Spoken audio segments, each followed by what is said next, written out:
Assalamualaikum warahmatullahi wabarakatuh.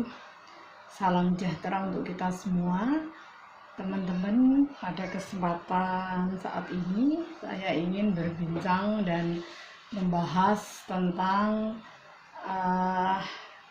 bahaya kecanduan gadget bagi anak dan cara mengatasinya.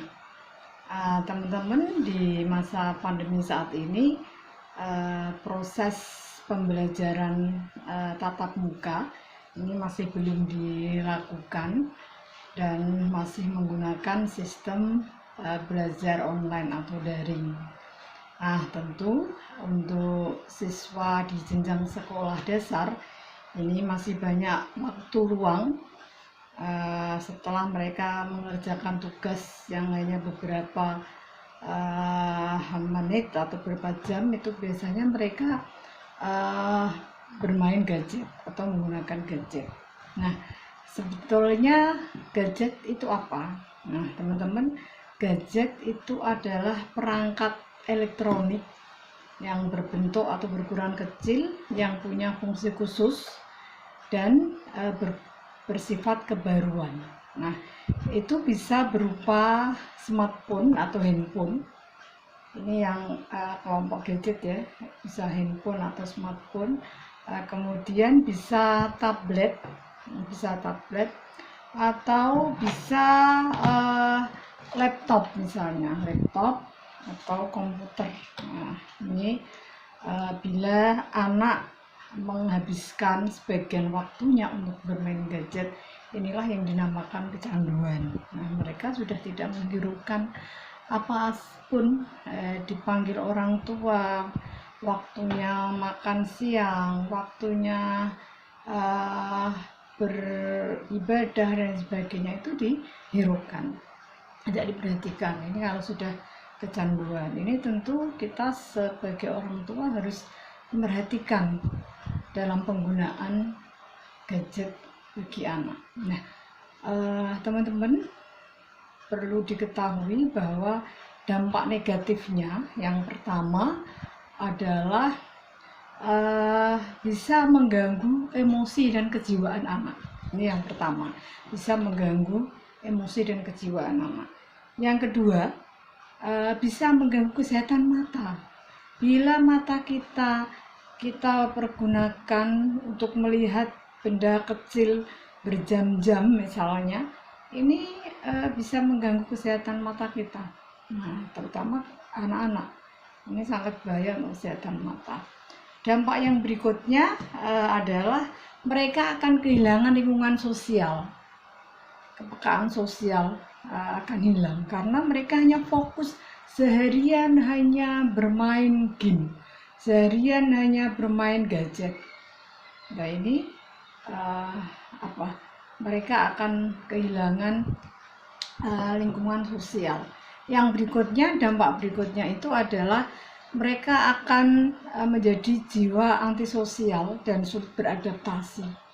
Seharusnya masa anak masa bersosialisasi, tapi karena hanya fokus kepada tablet, pada gadget, pada HP, mereka hanya fokus pada itu, mereka akan sulit beradaptasi. Ini dampak negatif dari bermain gadget. Termasuk ini bisa menimbulkan obesitas karena mereka tidak banyak bergerak, hanya tiduran, hanya duduk seharian di depan HP. Ini akan menimbulkan kegemukan, obesitas, kurang gerak ya. Kemudian bisa kekurangan waktu untuk tidur, siang, malam, waktu tidur bobok siang sudah nggak ada, mereka fokus. Kadang kita sebagai orang tua itu yang penting di rumah tengok-tengok. Nah, ini meskipun di rumah ya harus kita arahkan, tidak hanya bermain gadget. Yang berikutnya, ini bisa menimbulkan kelainan mental. Nah, kalau kita baca pemberitaan di media, misalnya di Jawa Barat itu ratusan anak masuk RSJ karena kelainan mental. mereka guyu dewi, senyum dewi sambil seakan-akan bawa laptop dengan main game itu ya, main apa, bawa tab atau bawa HP, padahal tidak bawa apa-apa, sambil kedua tangannya kanan kiri gini ya, sama matanya melotot gitu. Nah ini sudah mengalami kelainan mental. Nah, akhirnya masuk di rumah sakit jiwa. Ini dampaknya kita karena mungkin saking sayang pada anak kita biarkan, yang penting mereka senang, kita biarkan mereka main game di tab seharian, tapi berdampak seperti itu. Nah, bagaimana cara mengatasinya ini?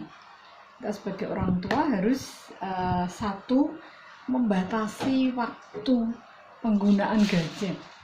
Nah, kalau anak kita kebetulan di usia jenjang sekolah dasar atau madrasah ibtidaiyah itu ya, antara usia 7 sampai 12 tahun, ini maksimal hanya 2 jam.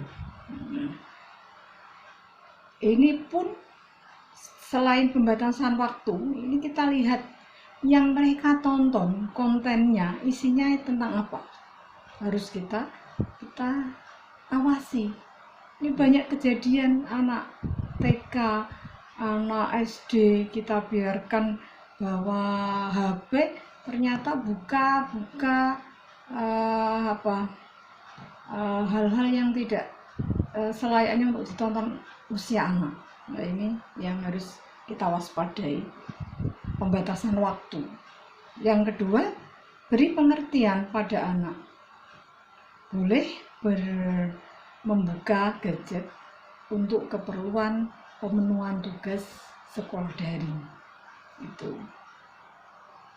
Ini harus kita kasih kita edukasi penggunaan gadget kepada anak, kita kasih pengertian. Yang berikutnya, bersikap disiplin dan tegas. Biasanya anak menangis orang tua harus kita minta cukup waktunya. Kalau memang batasannya hanya 2 jam tapi melampaui dan melebihi, kita harus tegas, kita kasih pengertian. Kalau misalnya dikasih pengertian masih bandel, ya kita harus sikap tegas. Ini yang berikutnya, mengolah potensi anak ini adalah masa pertumbuhan dan masa perkembangan. Harus kita arahkan mereka punya kemampuan apa, kita latih, kita fasilitasi untuk pengembangan kreativitas itu. Yang berikutnya, kita perkenalkan dengan permainan tradisional. Nah ini yang kita sudah agak lupa, tidak menyampaikan di waktu yang sebetulnya banyak waktu luang, kita tidak memberikan pemahaman juga tentang permainan tradisional. Bermain misalnya lumbungan atau dakon gitu ya, misalnya ini ada alat permainannya, ini pun tidak harus pakai alat ini, misalnya membeli, tidak, tapi bisa dengan kita mencari kerikil di dekat rumah, kita kelompokkan 5-5, nanti bermain 2 orang berhadapan.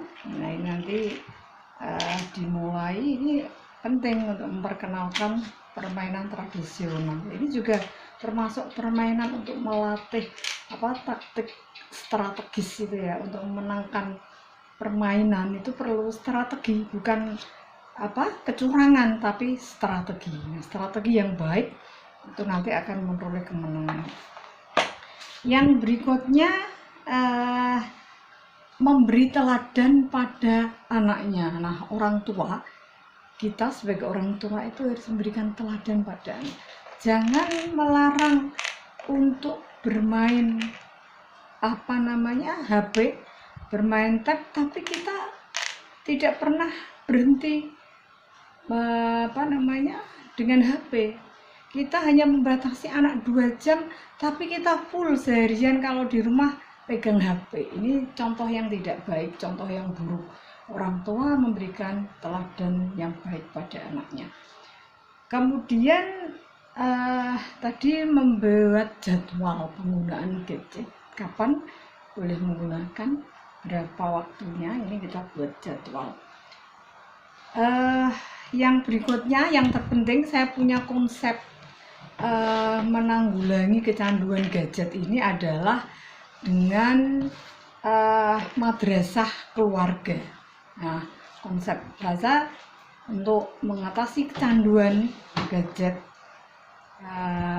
bagi anak ini adalah dengan madrasah keluarga. Apa sih sebenarnya madrasah keluarga itu? Pada intinya bahwa di keluarga itulah pendidikan yang pertama dan utama diberikan. Siapa yang berikan pendidikan itu? Orang tua, bapak ibunya. Ini adalah pendidikan yang pertama dan utama, ini diberikan kepada anaknya. Bukan guru di TK, bukan guru di SD atau MI, tapi adalah orang tua. Ini pendidikan pertama itu dari orang tua. Ini madrasah keluarga, konsep keluarga, madrasah keluarga.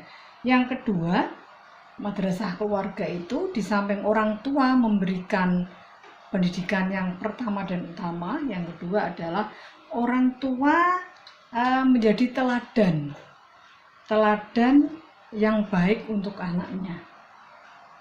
Nah, apa yang diucapkan, apa yang dilakukan itu sesuai dengan kondisi real. Jangan kita mengajari anak sesuatu yang baik tapi kita tidak melakukan apa yang kita ucapkan. Ini namanya tidak teladan yang baik. Nah, orang tua dalam madrasah keluarga itu menjadi teladan yang baik bagi anaknya. Yang berikutnya, penanaman karakter dan kepribadian. Karena orang tua itu adalah pendidik yang pertama dan utama. Tanamkan karakter, kepribadian yang baik itu ditanamkan. Kepribadian, kejujuran, berkata yang sopan, berperilaku yang baik, beretika, ini harus ditanamkan di keluarga. Nah, ini saat yang pas di masa pandemi ini, orang tua banyak waktu luang di rumah, tentu ini berkesempatan sangat baik dan tepat untuk memberikan tadi madrasah keluarga kepada anak itu. Yang berikutnya, konsep madrasah keluarga yang ketiga itu pemahaman agama. Kita tanamkan, kita praktekkan, kita peragakan pemahaman agama itu. Misalnya kita sampaikan, kita itu alam ini diciptakan oleh Tuhan Sang Maha Pencipta, tentu ada kewajiban untuk menyembah. Ya, misalnya kalau umat Islam sehari 5 kali sholat misalnya, ini harus kita tanamkan dan kita praktekkan, dan orang tua nanti mengajak sholat berjamaah. Kemudian yang berikutnya lagi dalam madrasah keluarga ini, yang keempat adalah memberikan kisah para nabi, kisah atau teladan para nabi. Nabi Muhammad misalnya, tentang kejujurannya, perjuangannya, kegigihannya menghadapi kaumnya, umatnya yang begitu jahil. Misalnya Nabi Isa, Nabi Ibrahim, kisah-kisah Nabi itu ya, misalnya Ulul Azmi, Nabi Musa dan sebagainya. Ini kita tanamkan biar mereka memahami sejarah. Dari sejarah nanti akan mencontoh bagaimana bersikap dan berkarakter itu. Kemudian yang intinya lagi dalam madrasah keluarga itu baik-baik membagi waktu. Nah, manajemen waktu. Kapan kita saatnya belajar, kapan saatnya kita bersantai, kapan saatnya kita waktu pengembangan anak, perkembangan otak, perkembangan kreativitas dan lain sebagainya. Nah, misalnya contoh jadwal yang kita buat, misalnya tidak apa-apa anak kita bangunkan jam 3 malam untuk tahajud. Nah, ini luar biasa, anak sudah ditanamkan untuk tahajud. Nanti misalnya bisa tidur lagi, nanti subuh kita bangunkan lagi untuk sholat jamaah bersama. Nah, nanti ada kultum, misalnya kuliah 7 menit, nanti bergiliran bergantian untuk menyampaikan tentang pentingnya atau tentang pemahaman agama dan sebagainya. Nanti udah jam pagi diajak jalan-jalan, kemudian bersih-bersih, berkebun, ikut membantu ibu untuk menyapu, memasak dan sebagainya. Ini juga menerapkan tanggung jawab, pembelajaran tanggung jawab kepada anak. Inilah madrasah keluarga yang kita tawarkan untuk menanggulangi kecanduan. Kalau itu kita lakukan, saya yakin tidak ada cerita anak kecanduan gadget, tidak ada cerita anak kecanduan game dan sebagainya, karena waktu sudah teratur, termanage dengan baik. Kapan dia harus bermain, kapan dia harus belajar, kapan dia harus bersantai, kapan dia harus proses pengembangan dan sebagainya. Ini kita sebagai orang tua harus mengawasi, harus betul-betul di masa pandemi, di mana waktu luang banyak di rumah. Ini kesempatan kita untuk melakukan madrasah keluarga, pendidikan di rumah. Nah, tadi yang sampaikan oleh Kiai Jadwantoro, pendidik yang baik yang utama adalah orang tua, dan lembaga pendidikan yang baik adalah keluarga. Mungkin itu yang bisa kita sampaikan. Terima kasih atas perhatiannya. Akhirnya, Assalamualaikum warahmatullahi wabarakatuh.